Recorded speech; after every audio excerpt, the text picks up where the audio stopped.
Welcome into HogvilleNET YouTube. I'm Kevin McPherson, your host. No, we are not live today. We're recording. Football Hogs about to kick off in just over 3 hours. Tennessee road game, first game back as head coach interim. Got the interim tag, Bobby Petrino. Let's see if the defense is a little bit more interested in competing. Let's see if the offense can be better in the second half. After the Notre Dame game, the Razorbacks need to be better everywhere. Offense, defense, special teams, all of it. But we're here to talk basketball. You know that. That's why we're tapping in today on a football Saturday. Of course, I'll be down in Hot Springs tomorrow. I do plan for the tip-off tour event, which we're told is going to be a scrimmage. Let's hope that it's more of a scrimmage than what we saw at the prime time at the Palace last weekend. The pro day was really cool, but again, that was a little different. Let's see if we get more of a game, true game atmosphere, even though it's intra-squad. We'll see, but I plan on coming to do a live from Bank OZK Arena once that game is concluded. That's my plan. If not there, I'm going to find another place to broadcast from and do a live reaction show there in Hot Springs. If not, it's not too far to get back home, get back to the 5-on-1, and then we'll do something here if that's what it comes down to. However we shake it up, though, I'm going to have a lot to say about the practice. But really what I want to focus on today, we're going to talk more than just recruiting, but mostly recruiting here, and then just a few little housekeeping items to go along with that. But let's get off to it. I mean, I had a big intel show 2 days ago. We recorded that in the morning, put that out on Thursday. Here we are 48 hours plus later. And I've got some updates on some of what I consider to be major shifts, especially when we're talking frontline recruiting for John Calipari in this 2026 cycle, because we know he really hasn't made that a priority in his first two recruiting cycles since coming to Arkansas. The high school part of what he's done in assembling his rosters have been guards and wings, and there's nothing wrong with the guards and wings he's assembled. I mean, it's had Arkansas among the top 2, 3, 4 classes in the country, 2 consecutive recruiting cycles. But here we are on the third one, and we know that he's cast a wide enough net to understand that he's prioritizing the front line. He's definitely prioritizing guards and wings. That part didn't change. And it's all why we've said, you look at it, you start thinking, you understand why at least one of my sources says, look, if it's the right combination and dominoes fall the right way, Calipari's going to expand beyond a 3 or 4 player high school class, which he's professed as kind of the part of his formula now moving forward, along with a heavy dose of retention, a smaller piece of the pie going to transfer portal, which so far has been almost exclusively frontline guys. Yet we've seen him with at least 6 players on that you would consider, not backcourt players, as somewhat on some level priorities as you move into and get closer now, about a month away to the early November signing period. And you're trying to button up as much as you can now, not wait till the spring. But what we talked about Thursday was this radio silence with the Ratliff twins. Think about this. Calipari and his staff, 4 assistant coaches, Calipari, Kenny Payne, associate head coach, Brad Calipari, the son, Chuck Martin, multiple trips, out to Archbishop Stepanak in West Plains, New York, basically New York City, starting in that when the current recruiting period opened up in early September, 4 consecutive weeks of Arkansas staff going out there, and it led to scholarship offers for the 2 7-foot. We've talked a lot about them, Adonis and Darius. Darius more of the 5 spot, more of a interior type of player. Adonis can stretch the floor. You call him a stretch 4 if you'd like. So you can play these 2 guys together and not sacrifice a ton because they're not the same exactly positionally. And you understood when you see Alabama prioritizing these guys, had them in for a visit. USC, Eric Patrick Musselman, EPM, and the Trojans offering these guys in some level of pursuit there. Texas, another one to keep an eye on. But Arkansas certainly, and Calipari, you're thinking, okay, here comes that Calipari train. Arkansas is about to make this happen. The next thing is getting these visits scheduled, which at the time the offers went out, I was told that's being worked out. They're looking at getting the visit set up. Wow, what a difference a week makes. We came on Thursday and said it had been more than a week since Arkansas had any contact whatsoever. Not a text, not a phone call, not by carrier pigeon or message in a bottle. Nothing. This time of year, that usually means one thing. You can't eliminate the idea that Arkansas dropped the ball a little bit. It's going to pick back up. I brought that up as a possibility. I kind of had a three-pronged multiple choice of what this could mean. And the second most likely thing was, well, Arkansas is going to get back in touch for whatever reason. It's odd. It makes no sense, really, but they're going to. That was my second in a multiple choice of three. I'm bumping that down now, 48 hours later, to hear it's still absolute crickets coming into the weekend, Saturday. As of today, still crickets. No outreach whatsoever. So the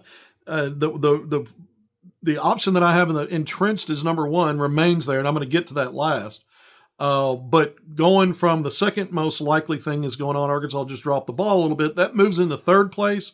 And what I had in third place was, well, Calipari now, I think, or potentially, I think one of the potential options here is if he doesn't get Erfan Diane, who has been a long-term priority guy, a higher-rated guy, the number one center in the country, Baba Aladdin, not the exact same positionally as Diane. Diane's more of a traditional five with some face-up soft skills, but a five is going to play that in college. Baba Aladdin, formerly the number one player in the class of 2027, still a top 10 five-star guy in 26. Another frontline option who's going to take his visit later this month, at the end of the month in October. And so those two, maybe Calipari's thinking, all right, if I don't get them, Houston, perceived leader for Diane, we're going to give you some intel specifically about that and many other things after visiting with Diane's guardian again right before I came on. But getting the information from Stepanek, again, no contact whatsoever, complete total crickets. So that third option is now number two, that Calipari's, if he doesn't get Diane, if he doesn't get Aladdin, he's not pursuing any more high school bigs. He'll wait to see what shakes out in the spring with Ewan, see what the development's been like for Paulo Sumito, who's likely to redshirt this year. He's going to try to get stronger, learn the game, learn what's expected at Arkansas, improve. So there's another frontline option. Maybe Mika Murnin, and that works out for you because Arkansas's never dropped the reins on that pursuit. And we know he's sticking pro and overseas, and we'll see, maybe in the spring if he wants to go the college route, or, is he eligible for the next draft? All that could, maybe be something to consider if you're Arkansas staff and you want to shut things down if you don't get Diane or Aladdin. So that, to me, went from the third of my multiple choice into the second slot. That's B. If you want to go A, B, C as your multiple choice, B's moved to C, C's moved to B. I just described both of those scenarios. A, the top thing I think this means is Calipari feels really good, if not certain, that he's going to land either or maybe both of Diane and Aladdin. I don't know how you could see it any other way. Again, the staff was beaten down the path going cross country to the East Coast to see these guys, and it led up to an offer just recently, and now they're completely out of the mix. It makes no sense to me other than those last two options I said, which I think are very, to me, least likely because of all the time Calipari spent on this frontline on frontline recruiting in this class beyond just this recency with the Ratliff twins. Let's not forget, his pursuit of Diane goes back over a year. His pursuit of Mika Murnin's gone back over a year. Murnin visited Arkansas in September of 2024. His recruitment of Aladdin's gone back a long time. The very first opportunity when he was still class of 2027 was June 15th to make direct contact. Arkansas was reaching out to him at midnight. His scholarship offer has been out there for a while. Calipari knew before most of the rest of us did, that this young man was going to reclass, and that was the most likely path. And Calipari's been recruiting him as such. Not that he wouldn't have pursued him if he was going to stay 2027, but he kind of had the inside beat on the idea that this young man's going to be 26, and that's who he's going to be prioritizing for, if he can, get him done and get it done in November. And again, he makes his Arkansas visit October 24th through the 26th. That's the weekend that Arkansas hosts Cincinnati in the exhibition game at Bud Walton Arena. Saturday, the Football Hogs host Auburn. So you've got a lot going on with your fan base, a lot of opportunities there. Aladdin will visit Kentucky the weekend before. He's already been on the campuses of Virginia Tech. Maryland, the home state school, a lot of folks think Buzz Williams, the Terrapins, are in the lead there. And then he recently visited Georgetown. We know Diane took that official visit to Arkansas the same weekend as Jordan Smith Jr., the national top 5 rated 5-star guard. That was back in late September, the 19th to the 21st. And we brought you intel. Look, this visit went great. Arkansas was already a close second to Houston. It's moved up a little bit. That's improved. So a couple of things as we look at this stuff. It's not enough for us just to speculate. We need to try to put in as many puzzle pieces as we can. Just looking at the situation with the Ratliffs, again, I go back to just that.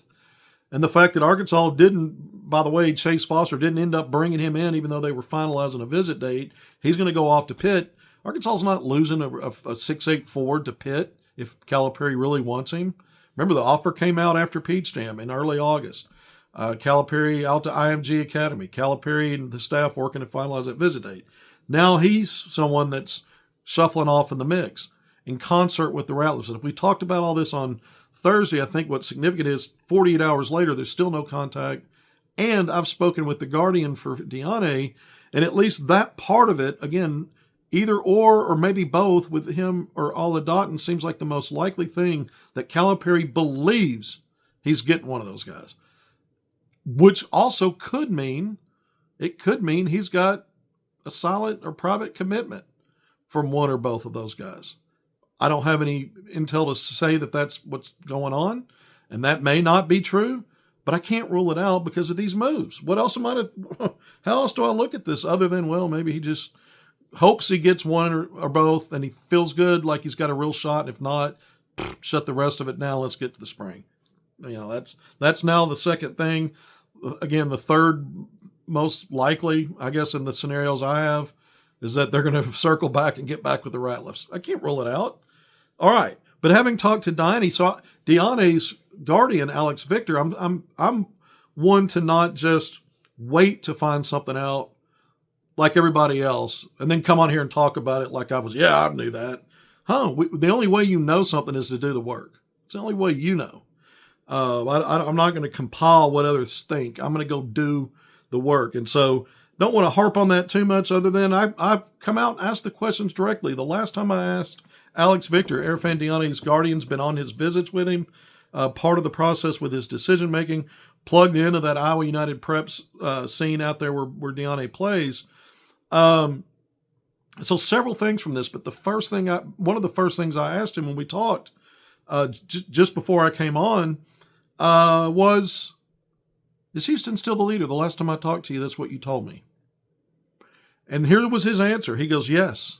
He goes, as of now, and this is kind of how he worded it. He goes, that as of now, that's how it looks. That's how it sits. And he said, I will tell you this. We've got the visits to Indiana and then of course Houston. So that Indiana visits not this weekend, but the following weekend. Houston the weekend after that. The Houston weekend, 24th to the 26th. The same weekend that Aladatin will be at Arkansas's campus. Remember, Diane is a center, Aladatin a stretch four. They're not, they're both frontline pieces, but very different in the terms, in the sense of what they would be positionally. But they both have face-up skill.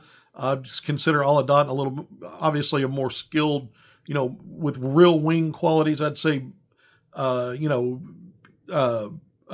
Diane's more of a five with the low post stuff, and that's more of a true five, but he can stretch the floor and pass as well. So, there are great qualities with both players. You understand why they're both top 10 rated 5-star players.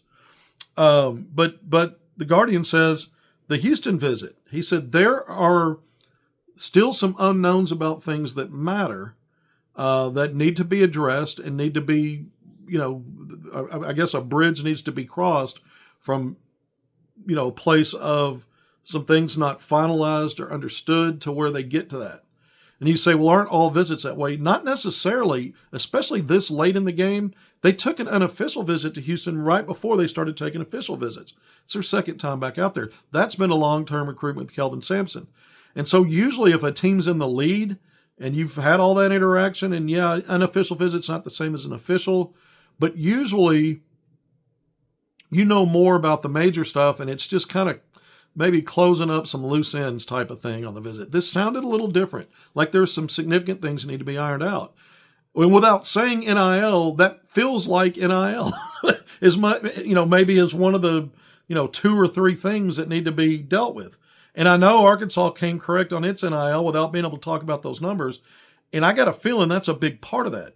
If Calipari wants to close on a player, it's almost always going to be Calipari that wins it.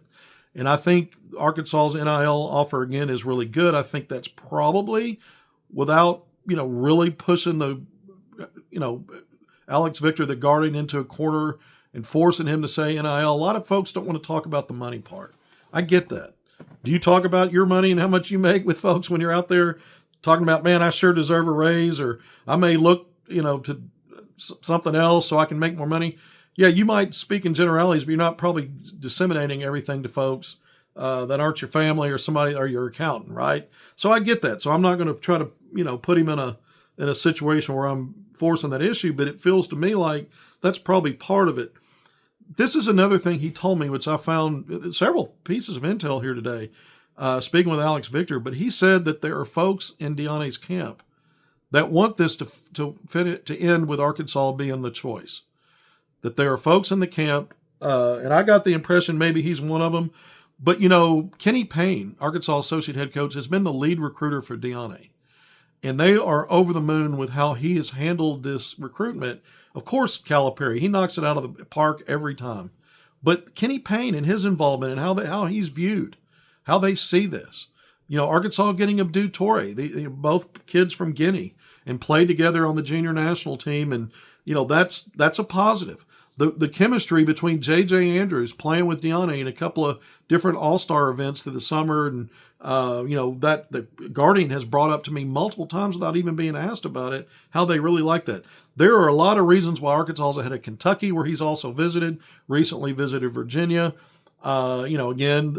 Indiana's coming up first. We'll see. But Arkansas is just right there. They're right there. It's what we've been telling you. It's what the Guardian's telling me.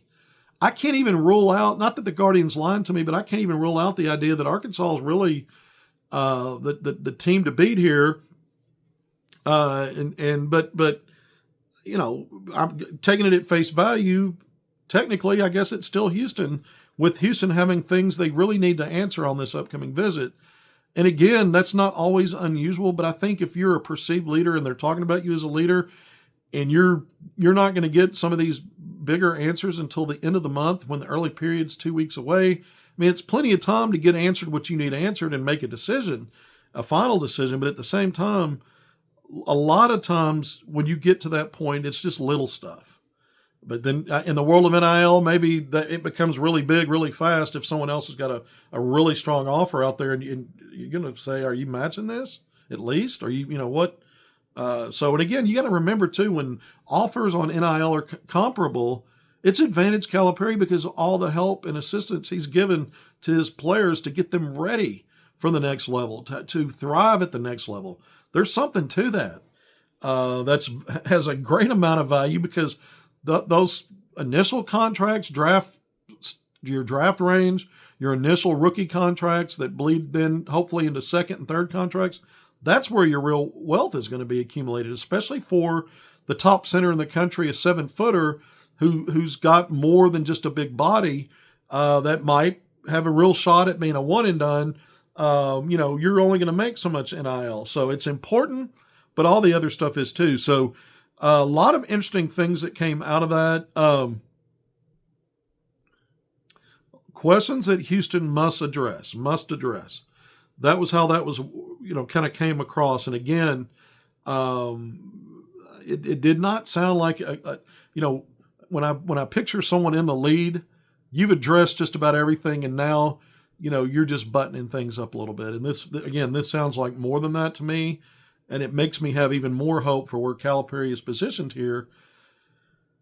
We'll see what it is. Okay, so the announcement's expected to come on his birthday, which is November 19th. That's an interesting day because the early signing period runs from November 12th through the 19th. The 19th is the final day.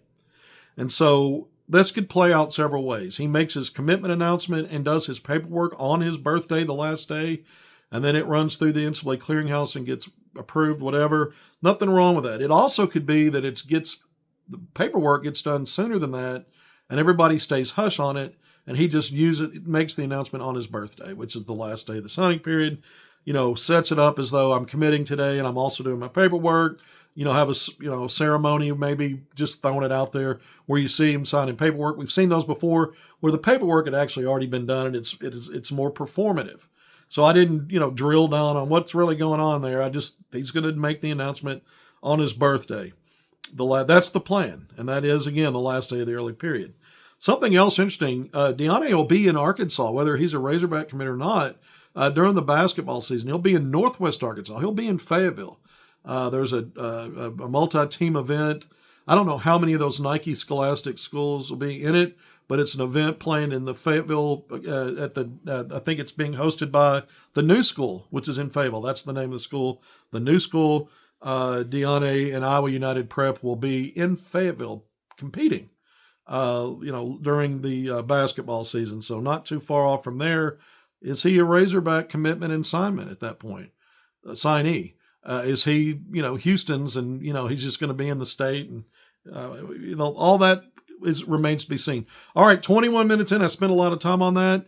Baba Aladdin, we didn't spend as much time on him. I mean, again, 6'10", stretch 4, got that Arkansas visit. I think Arkansas is going to come correct NIL. They probably already discussed that. Calipari's been out multiple times to Maryland to see him at Blake High School. If Buzz Williams and Maryland are truly in the lead as of now, I think that lead is in great jeopardy. And I think Calipari, depending upon where this goes with NIL, but he has prioritized this young man for a while. And I think whether he gets Diane or not, I think this is another situation where you're looking at it now going, does he feel like he's about to close on this, whether he gets Diane or not? And that's enough for him until the spring to see how other things shake out that we mentioned. Again, that's, to me, part of this equation. It's not one or the other. I'm not telling you Ratliff twins they put them aside because they lead for Diane or they lead for Aladdin. I'm saying they might lead for one or both. I don't know that they do for either or both. But again, why would you prioritize two players so heavily recently and then all of a sudden at nut cutting time you're out? It either means good news is coming or, all right, we'll see if good news comes and then we'll just wait till the spring. We're good. We're good if not with these two that we've really prioritized at the top. And again, that Murin thing hanging out there, let's not leave that out completely. Let's get to some more recruiting news. Brandon McCoy Jr., who I've said for a while, I don't know the level of lead that Arkansas is in. Maybe it's a lean, a strong lean, a slight lean. Y'all have heard me use that phrase before. Or a right out lead, but McCoy Jr., the 6'5", top 5 rated guard, Sierra Canyon out in Los Angeles, taking his official visit this weekend to Michigan. We know recent visits to Alabama, Miami. He took a Duke visit, back in November, I think. His Arkansas visit was early September. I've maintained that until I hear otherwise, Arkansas is the leader there. I still believe that. Do you have to wait to the spring to get him? Does he want to package up with a guy like Jordan Smith Jr. that's been talked about, and maybe Duke's the destination if that were to happen? I don't know the veracity of that. By the way, Jordan Smith Jr. taking his official visit that's been planned for the longest. He's not one of those guys that's changed up his visit dates, moved things around.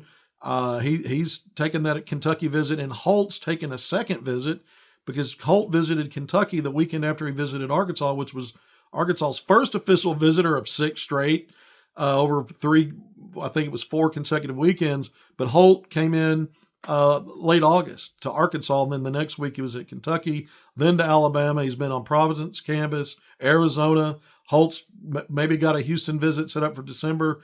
Jordan Smith Jr. talked about taking visits for unofficial visits to the 10 games, Duke and Florida in the ACC SEC Challenge is one of those in early December because he's going to wait till the spring. Looks like Holt, the way things are set up, is waiting to the spring. Could McCoy wait to the spring? Calipari's making a pitch to those guys. All three come to Arkansas, play together. I've always said that's not a very likely scenario to happen, but I think out of the three, Arkansas is in great shape to get at least one. I believe that, and I believe McCoy, again, Arkansas leads there for at least for now. And the other thing I think is don't be shocked if they got 2 of them. I wouldn't be shocked by that. And again, if you're trying to get to 5, there's more than one pathway to do it. You've already got 2 committed in J.J. Andrews and Abdou Toure, so there's more than one way to get there. But speaking of Holt, this came out. I heard this. Let's see. I guess we did a Thursday, recorded Thursday morning, and I think later that night, found out that there's a $2 million price tag for NIL floating around out there that apparently Holt's camp is seeking. So Calipari's one. If you listen to even the most recent podcast, the one with Dan Dockich, Don't At Me, former college player, former color analyst for national televised games, but Calipari keeps talking about NIL and how he doesn't want to throw a lot of money at one guy and overspend. Well, that's been what he's done. He puts his money literally where his mouth is when it comes to that, because they haven't overreached for anybody. They don't get into these escalating NIL bids back and forth with teams so that you can truly do that to help drive it up and then not get the kid. If you sense that that's what they're using you for, even if they would come and play for you if you're the highest bidder, Calipari's not rolling like that. He doesn't want it to be transactional. He wants it to be transformational. He talked about that on Dockage. So is $2 million for Holt? Does it get into that area, in that arena where, okay, that's a bridge too far? Maybe, maybe not. I think that might be a limit you would go for somebody like that. I think Holt's probably behind Tyron Stokes in this class. When I look at NBA draft in a year, I think this is how I have him. I have him the second best player in this class, tied with Jordan Smith Jr. But in terms of a draft, I could see him being the second pick overall. Can't rule out, if he has a great year in college as a one and done, that he could be the number 1 pick. He's very athletic. He's really good defensively. His perimeter game has emerged. He's got real talent as a facilitator and a combo potential at 6'5". I heard other folks talking about him as though he was a wing. I never thought that. I thought he was more of a true 2 with that was starting to flash some ability to create for others off the bounce, and he continued to develop that. Of course, I've seen him play in person. I don't just talk about players that I don't see. But I've got the impression that he's got a real chance to be a $2 million man, and that be a realistic thing for him. Is that a stretch for Arkansas? That becomes the question. So that's something that's out there. Let's finish up with a couple of things here, non-recruiting related now, since we're really getting down to the nitty-gritty, right? We're talking about the main players. You know who's still left out there. We just went through it. And then, who waits till the spring? Diane is going to get it done early and announce on his birthday. I think Ola Dotton will probably be an early decision. We'll see. I think Calipari feels supremely good about one or both. I really do at this point. And then, so let's just keep our eyes on it. All right, real quick, a couple of things. I have some cleanup on aisle 3 to do. The last time we were on, again, we recorded Thursday morning. I went through some of the schedule updates because the TV announcements were made right before that, and some of the playing times and that kind of things. We already knew all 31 opponents and the playing dates, except for the midweek games in the SEC. Those also got ironed out. You knew you were going to play Tuesday or Wednesday. Once TV and game times got figured out, part of that was slotting where you weren't either or Tuesday or Wednesday. Now we know Arkansas's Wednesday games and the Tuesday matchups. I didn't go through all that specifically, but those were the updates. But there was one television designation when I came on Thursday that I said Arkansas didn't know yet, and that was that road game against Michigan State, second game of the year, Saturday, November 8th, East Lansing, 6 p.m. Central. We went through all that. We've known about that matchup for a while, but more specifics, game time, that kind of thing came out. But the TV designation was not part of the announcement that was dropped from the University of Arkansas, which I was speaking on. Just said to be announced. And then I guess Wednesday night, or at some point before I actually recorded in the morning on Thursday, it actually did get announced, but I've not seen it from the University of Arkansas. When I went and looked at the schedule on the official website, it's in there, and it got out. I just missed it. I hadn't seen it yet. So when I talked to him, I said no TV yet, but it is. It's Fox. It'll be a national televised game on Fox Sports. Arkansas at Michigan State, November 8th, 6 p.m. Central Time tip. Again, that'll be on Fox Sports. And I'm trying to think, I think Arkansas's played on Fox before. I think they have. I'm not 100% sure of that, but doesn't matter. It's televised. Okay, the other thing is that I mentioned the Dan Dockett's um, podcast that Calipari was on, and that came out a day or two ago, maybe 3 days ago. But most of those things are recorded a few days or weeks in advance, in some cases longer than that. And Calipari was talking about like his upcoming pro day. So it was probably a few days before that even, but it wasn't out and about, the podcast, until after pro day. But one of the little nuggets that Calipari threw in there when he was, talking about AI and how they're going to use AI to help with, sort through NIL offers so they don't waste time with things that aren't going to fly. Talking about having insurance through Lloyd's of London and some other Group 32 or Project 32 or something, where they insure the donors because of the donor fatigue and players, building in insurance, I guess, to recover NIL money for those that pay it if things go wrong with injuries or other things, and there's abbreviated situation in terms of the player fulfilling whatever due to, I guess, injury, transfer, whatever could come up, which is interesting because the player is going to get their money. And so maybe that helps give some security to donors who otherwise are like, look, I'm not ponying up all this money when this stuff doesn't fly right half the time, and it doesn't end like we thought when we endeavored in it. Okay, I get that. He talked about all that. But one of the nuggets that came out, I guess I should just jump to this, because you've heard some of these same things from Calipari. He said Arkansas will play a foreign tour next year. This his upcoming team, and those are done in the summer, right? So usually you have your June and July limited stuff, and then you can build in. You get extra full practices, not even limited, but you'll get full practices. I think 15 of them. I think you have 15 full practices that you can take, and usually those trips are in July or August, late July and early August, something like that.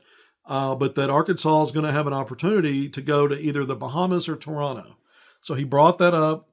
I'm obviously dialed into that because you're playing other teams. Usually you're playing 3 or 4 games in those scenarios. A lot of times it's obviously international competition, grown men. Some of these teams aren't very good. Some of them are better than you might think.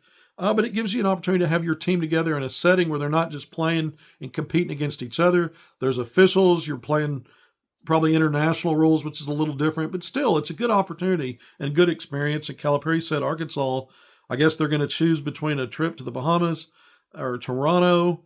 And so we'll just keep an eye on that. Hopefully, we'll have more to say and more to talk about there, because if you especially look at, if you're going to load up on a bigger high school class than you have so far at Arkansas. So far, it's been 3 players in each class. I'm not counting the back end guys that don't factor in to your big NIL and your plans to be in the rotation.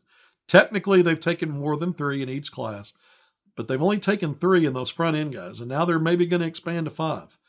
And if you think about the opportunities to compete for these young players, if they do get that many, however many they get, these opportunities to go and play games and not just have practice against each other, they're huge development opportunities. No, you're not going to become a completely well-rounded player as a true freshman just because of that, but it does move the needle and give your staff a good look beyond just what they see in a practice playing against each other. So a lot of interesting things there, a lot of selling points too for this class, whether you're pulling it from, I got to feel like most of your college veterans that you're looking at in the portal, and Calipari's not looking at a whole lot of those, outside of regular season matchups and some things, everybody likes to take a little trip, right, and be a part of something like that. But older guys might have already done that somewhere else, and it's not that they don't welcome the next challenge or shy away from it, but it might not be as enticing to them, as it would some of these younger guys that you're recruiting. All right, 34 minutes in, I'm signing off. Tip-off tour tomorrow. I'll be there. I don't know if I'm going to do any pre-event content.